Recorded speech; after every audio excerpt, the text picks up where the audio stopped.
10. Debt and the future. The Bible speaks of a necessary debt required of every man.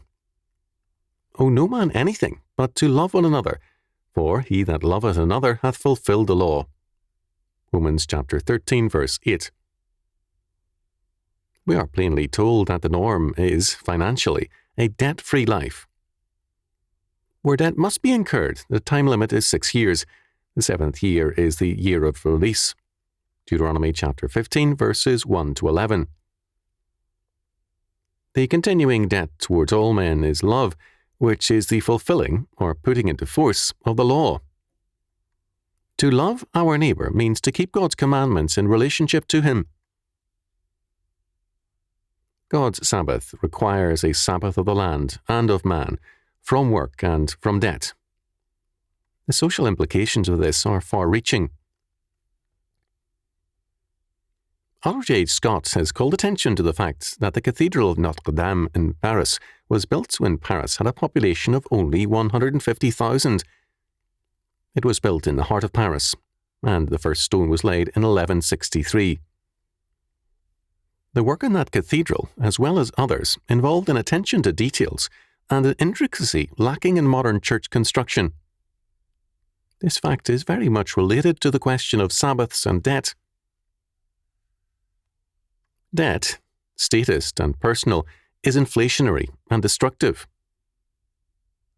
Solomon said, "The rich ruleth over the poor, and the borrower is servant or slave to the lender." Proverbs chapter 22, verse 7. Debt is bondage and a premise of ungodly rule. A non-Christian society will be debt-ridden and inflationary. Debt and inflation involve a consumption of the future and a burden on the present. A few years ago, the tax burden on every man, woman and child in the United States was assumed to be 45% of their income. By 1983, some placed the figure at 59%. This means, if true, that a man must work more than half a year simply to pay his taxes. To pay a double tithe to God annually would require working 5 days a week for 2 months, roughly. There are many of us who pay our taxes faithfully and whose tithes and offerings add up to 20% of our income. This does not mean reckoning in terms of the tax law's definitions of a tithe, but God's. For all such, 8 months in the year are possibly given to statist taxes and to God, and 4 towards our own support. The point is that the amount of income required to support ourselves and to give a double tithe to the Lord amounts to less than 6 months in a year. Our statist debt economy consumes better than half a year's income. Add to that the burden of private debt, and a man's financial situation becomes very difficult indeed. On the other hand, if the civil tax is reduced to its biblical proportion, Exodus chapter 30, verses 11 to 16, then men have in hand a considerable sum to capitalize God's work, create Christian charitable institutions, hospitals, schools and the like, and to capitalize their family's future. The modern state is thus the great roadblock to justice and to the future. It fosters debt and inflation, the consumption of the future, and the demoralization of the present. The Sabbath, thus, has far-reaching economic implications. It requires a provident and inflation-free society, and a debt-free one. Biblical law not only regards debt living as abnormal and a form of slavery, but it requires that debts incurred by believers be cancelled in the 7th year if still unpaid. Debt living is on the one hand discouraged, and on the other, the debtor is treated mercifully. Roman law was very harsh toward debtors. According to Ferrero, the small landowners were destroyed by debt slavery. The question of debts became a critical problem, and debt slavery created revolutionary mobs. The answer of some demagogues was to reduce or to cancel debt, not to foster provident living nor to reduce the burden of taxation. Land speculation was fostered by inflation and ready loans.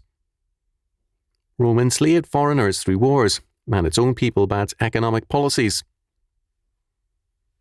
Rome was a slave state because it chose policies which furthered slavery.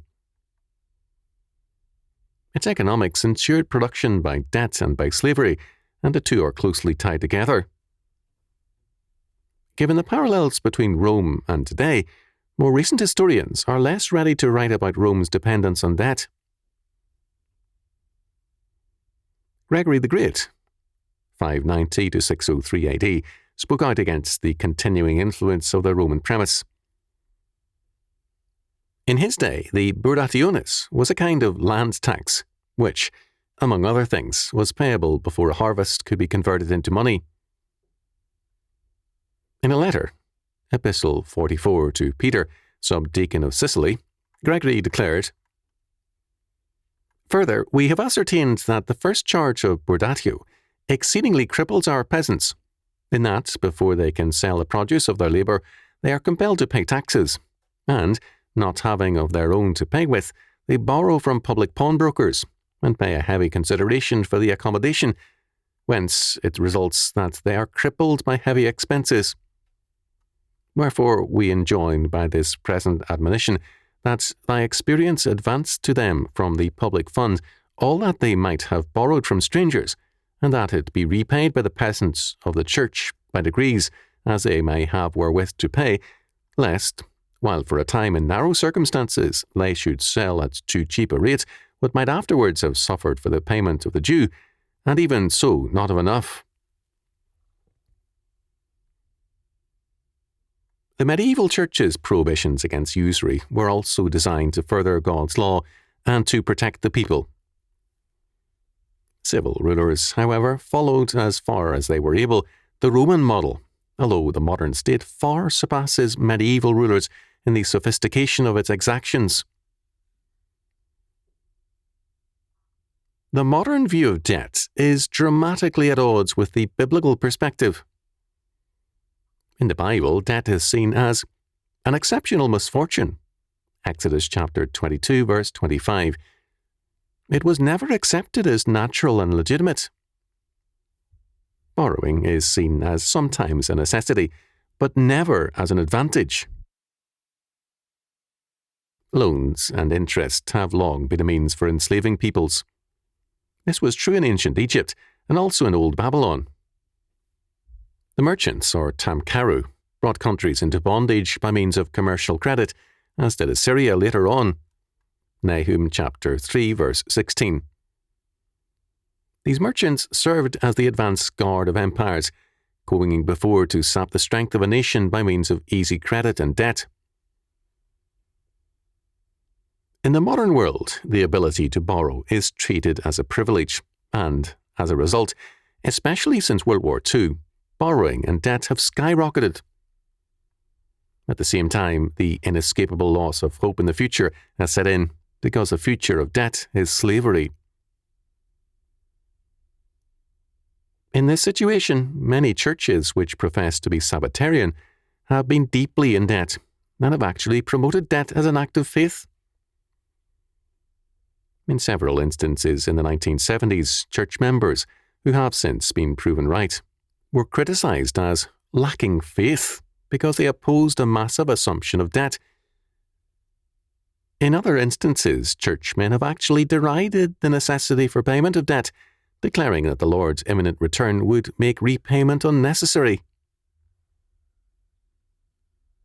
A debt-ridden economy tends to foster an exploitative kind of farming, because the burden of debt requires an ever-increasing yield and income to keep pace with the oppressive payments of principal and interest. Debt thus means, here also, the consumption of the future to pay for the past. The modern state encourages debt. Tax advantages are granted for interest payments, but none for those who avoid debt. For this reason, the building of cathedrals like Notre Dame are impossible today. The monuments of our time are statist buildings, and usurers' constructions.